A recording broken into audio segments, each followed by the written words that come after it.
So there are 5 mistakes that almost every Turkish learner makes, and these mistakes make you sound really unnatural. In this video, I'm going to help you fix all of these mistakes, and at the end of the video, you will speak better Turkish. Merhaba, I'm Can. I'm a native Turkish teacher and I have been teaching Turkish for many years now. We have taught Turkish to thousands of students with our programs, and these are the most common mistakes that I see my students make as well. By the way, if you would like to practice what I will teach you today, I have prepared some exercises for you. So these are some interactive exercises that you can do for free, and if you want to check them out, you can scan the QR code here or you can click the link in the description below. So the first mistake is using the plural suffix incorrectly in Turkish. So how do you say two pens in Turkish? Two is iki, pen is kalem, and s, the plural suffix, is ler in Turkish. So two pens is iki, kalem, ler, right?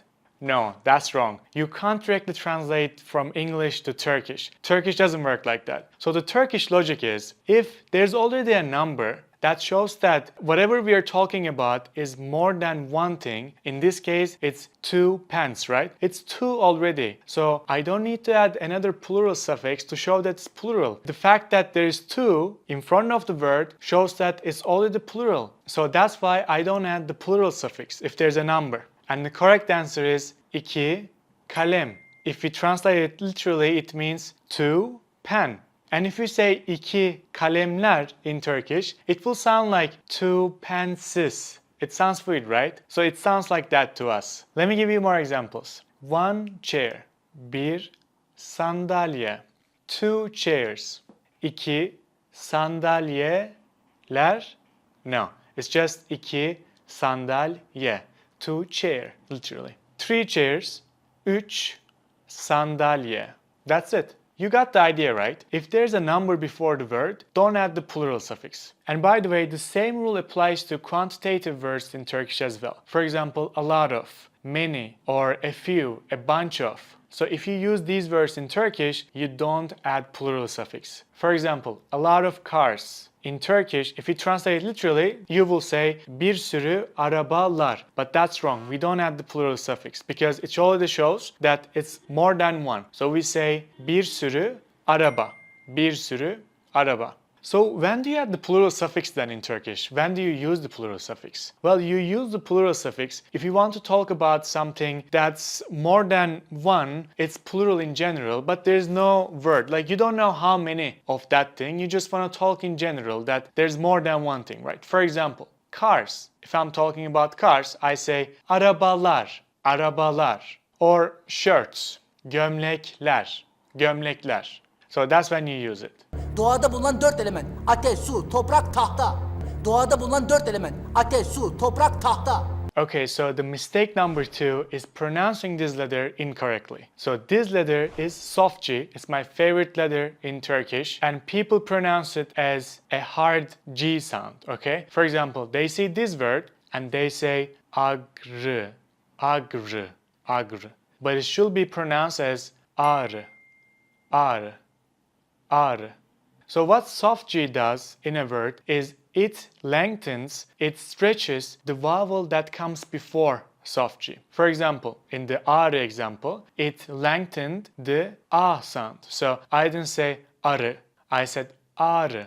Another example, how do you pronounce this? Da, da, da. See, I pronounced a bit longer, right? How will you pronounce this word? Sağlık? No, it's sağlık. Sağlık. Avatar'da bir ağaç vardır. Herkes ona bağlanır. Ondan enerji alır. Büyük ağaç. Doğru mu? Evet abi. O ağaç benim. Avatar'da bir ağaç vardır. Herkes ona bağlanır. Ondan enerji alır. Büyük ağaç. Doğru mu? Evet abi. O ağaç benim. Okay, so mistake number 3 is confusing these two words, eski and yaşlı. I see people making this mistake all the time, and I know why they're making. It's because in English, there's only one word for old. You say old man, but you also say old bag. You don't really differentiate between living things and objects, right? Everything is old. So that's why I see people saying eski kadın, for example. Eski kadın. And that kind of sounds mean. I know it's wrong, but it's also kind of mean because eski is only used for objects. When you call someone eski kadın, I don't know, it sounds weird. And also some people call, for example, yaşlı çanta. Yaşlı çanta. It's wrong because yaşlı is only used for living things. So let's learn these two. Yaşlı is only for living things. For example, you can say yaşlı adam. Yaşlı adam. Old man. Yaşlı köpek. Yaşlı köpek. Old dog.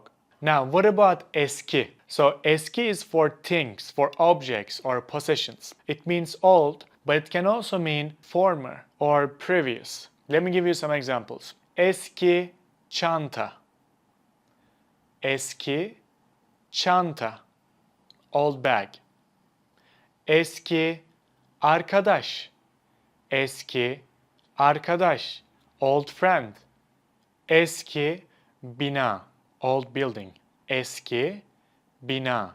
So that's it. Yaşlı for living things, eski for objects. Eski sevgilimdi.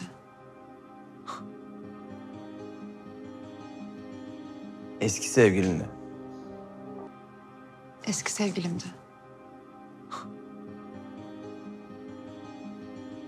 Eski sevgilinle. Mistake number 4 is mixing these words. Dışarı, dışarıya, dışarıda, and similarly içeri, içeriye, and içeride. My wife Sarah makes this mistake a lot too, and I know why people make this mistake. When you check the translation of these words on Google Translate or something, they all give the same translation. For example, dışarı, dışarıya, dışarıda, they all mean outside. İçeri, içeriye, içeride, they all mean inside. That's why people get confused. So, what's the mistake? I usually hear this sentence. For example, I ask my wife, bugün ne yaptın? Bugün ne yaptın? What did you do today? And then she says, ben dışarıda çıktım. Ben dışarıda çıktım. And this sentence literally means I went at outside. I went at outside. So from now on, don't look at the translation websites for these words. I want you to think it like this. I'll start with dışarı, okay? So dışarı literally means outside. And you use it if you're moving outside. If you want to show that you're going somewhere. Dışarıya literally means to outside. And the same thing with dışarı, you can use it when you're leaving, when you're moving somewhere. Dışarıya. Now dışarıda literally means at outside. So if you want to tell someone your location, if you want to tell someone that you're outside, you use dışarıda. It is written as dışarıda, but we say dışarıda. Dışarıda. So for example, you want to say I'm going outside. You can either say dışarı çıkıyorum, dışarı çıkıyorum, or you can also say dışarıya çıkıyorum. Dışarıya çıkıyorum. They're both correct and Turkish people use them interchangeably. So they're both fine. But if you want to say I'm outside, then you say ben dışarıdayım. Ben dışarıdayım.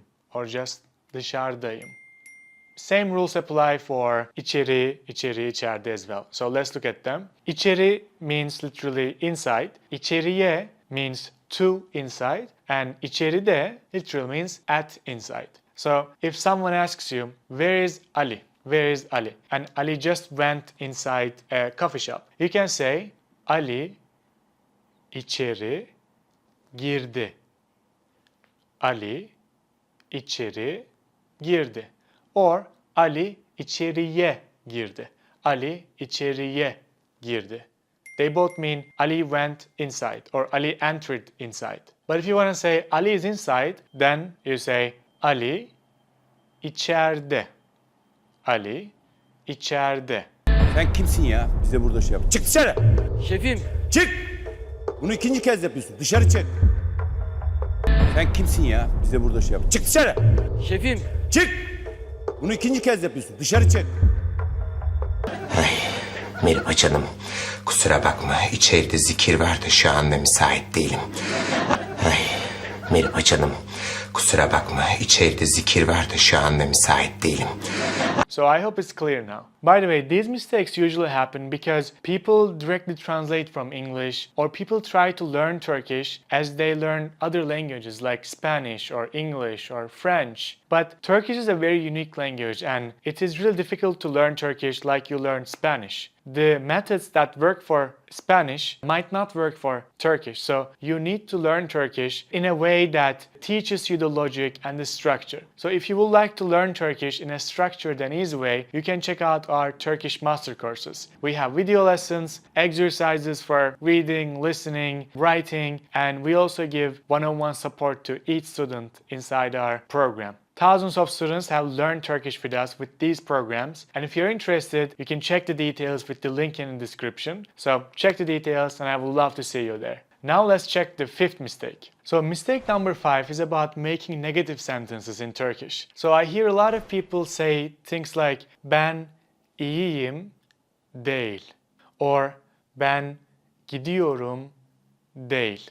And these sentences are wrong. Ben iyiyim değil means I am good, not. And ben gidiyorum değil means I am going, not. And again, people make these mistakes because they directly translate from English to Turkish. In English, you say I'm good, right? I am good. Now, how do you make that negative? You say I am not good. You just add not. In Turkish, how do you say I am good?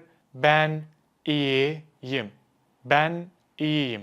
So when they want to say I'm not good, they think, okay, not in Turkish is değil. So I should just add değil to this sentence. So they say ben iyiyim değil. But that's wrong. And to understand why, you need to look at this sentence more carefully. So ben means I.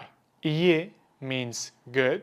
And im is the personal suffix for I. Now, when you want to make nominal sentences negative in Turkish, you don't add the personal suffix to the adjective. You add the personal suffix to değil, which is not. So the correct sentence is ben iyi değilim. Ben iyi değilim. If you want to say you are not good, then you say sen iyi değilsin. Sin here is the personal suffix for you. Let's make one more sentence. How do you say I am not beautiful? I'm not beautiful. Ben güzel değilim. Ben güzel değilim. That's it. Hiç iyi değilim Ada. Seni hiç unutmadım. Hiç iyi değilim Ada. Seni hiç unutmadım. So the same mistake happens when people want to make sentences with verbs as well. Let me give you an example. I am going. How do you say that in Turkish? Ben gidiyorum. Ben gidiyorum. Now, ben is I, git is go, yor is the present continuous suffix, and is the suffix for I. Now, when people want to make this sentence negative, when they want to say, I am not going, they make the same mistake. They say, ben gidiyorum değil, which literally means, I am going, not. So what you need to do if you want to make this sentence negative is you need to add the negative suffix to the verb. So you need to say, ben gitmiyorum. So me here is the negative suffix. So don't forget this. If you're making a sentence with a verb, then you need to use the negative suffix and you need to add the negative suffix to the verb. You cannot use değil with the verb sentences. Alright, now the practice time. I want you to scan this QR code or click the link in the description and do the exercises that I prepared for you. When you practice, you will definitely understand them better and probably you won't make these mistakes again. So I hope you liked this video. If you would like to learn about the most common pronunciation mistakes, we have made a video just for pronunciation mistakes people make in Turkish. So you can click here to watch that video. See you in the next video. Kendine iyi bak. Görüşürüz.